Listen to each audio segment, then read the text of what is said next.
নমস্কাৰ, স্বাগতম জনাইছোঁ আছামিজ গ্ল'বেল ইনফো নামৰ মোৰ ইউটিউব চেনেলটোলৈ। মই দেৱেশ্বৰে আজি আকৌ লৈ আহিছোঁ আপোনালোকৰ মাজলৈ কেইটামান যে প্ৰিভিয়াছ এক্সামত প্ৰায় আহি থকা জিকেৰ প্ৰশ্ন আৰু তাৰ উত্তৰ। গতিকে বলক বেছি পলম নকৰি ভিডিঅ'টোলৈ আগবাঢ়ি যাওঁ। তাৰে প্ৰথমটো প্ৰশ্ন হৈছে, ভাৰতত আটাইতকৈ ডাঙৰ গ্ৰন্থমেলাখন ক'ত হৈছিল? ভাৰতত আটাইতকৈ ডাঙৰ গ্ৰন্থমেলাখন নিউ দিল্লীত হৈছিল 2020 চনৰ 4 জানুৱাৰীত। ফিফ্থ IFFI অৰ্থাৎ international film festival of India ক'ত অনুষ্ঠিত কৰিছিল? গোৱাত। উমাং মোবাইল এপ বা এপ্লিকেশ্যনটো কোনে উলিয়াইছিল? নৰেন্দ্ৰ মোদী। মহাত্মা গান্ধীৰ সম্পূৰ্ণ নাম কি? মহাত্মা গান্ধীৰ সম্পূৰ্ণ নাম হৈছে মোহনদাস কৰমচান্দ গান্ধী।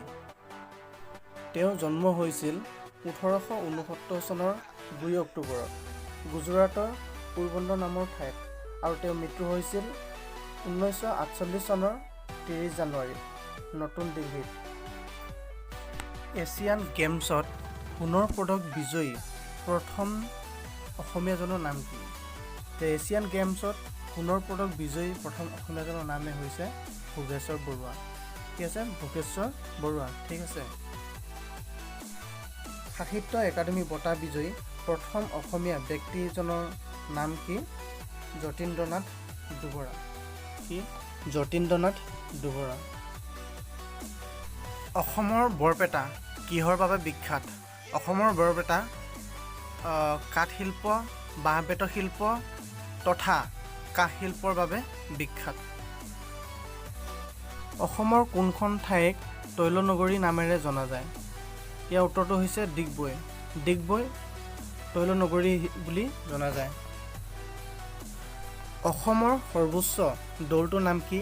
অসমৰ সৰ্বোচ্চ দৌলটোৰ নাম হৈছে শিৱদৌল। কামাখ্যা মন্দিৰটো গুৱাহাটীৰ কোনখন পাহাৰত অৱস্থিত? কামাখ্যা মন্দিৰটো গুৱাহাটীৰ নীলাচল পাহাৰত অৱস্থিত। কোনখন পাহাৰত অৱস্থিত? নীলাচল পাহাৰত অৱস্থিত। ঠিক আছে। কামাখ্যা মন্দিৰৰ সন্মুখত থকা সৰু পুখুৰীটোৰ নাম কি? কামাখ্যা মন্দিৰৰ সন্মুখত থকা সৰু পুখুৰীটোৰ নাম হৈছে সৌভাগ্য কুণ্ড। অসমত দিয়াচলাইৰ কাৰখানা ক'ত অৱস্থিত? অসমত দিয়াচলাইৰ কাৰখানা ধুবুৰীত অৱস্থিত। ক'ত অৱস্থিত? ধুবুৰীত অৱস্থিত। কাঁহ পিতলৰ বাচন বৰ্তন প্ৰস্তুতৰ বাবে অসমৰ কোনখন ঠাই প্ৰসিদ্ধ? কাঁহ পিতলৰ বাচন বৰ্তন প্ৰস্তুতৰ বাবে অসমৰ প্ৰসিদ্ধ ঠাইখন হৈছে সৰ্থেবাৰী। ভাৰতৰ কোন দিশত অসম অৱস্থিত? ভাৰতৰ উত্তৰ পূব দিশত অসম অৱস্থিত। কোন দিশত অৱস্থিত? উত্তৰ পূব দিশত অৱস্থিত। হিউৱেন-চাং অসমলৈ অহাৰ সময়ত কামৰূপৰ ৰজা কোন আছিল? হিউৱেন-চাং অসমলৈ অহাৰ সময়ত যে কামৰূপৰ ৰজা কুমাৰ ভাস্কৰ বৰ্মন আছিল। থিম্পু কোন দেশৰ ৰাজধানী? থিম্পু ভূটানৰ ৰাজধানী। ঠিক আছে। ক'ৰ ৰাজধানী? ভূটানৰ ৰাজধানী হৈছে থিম্পু।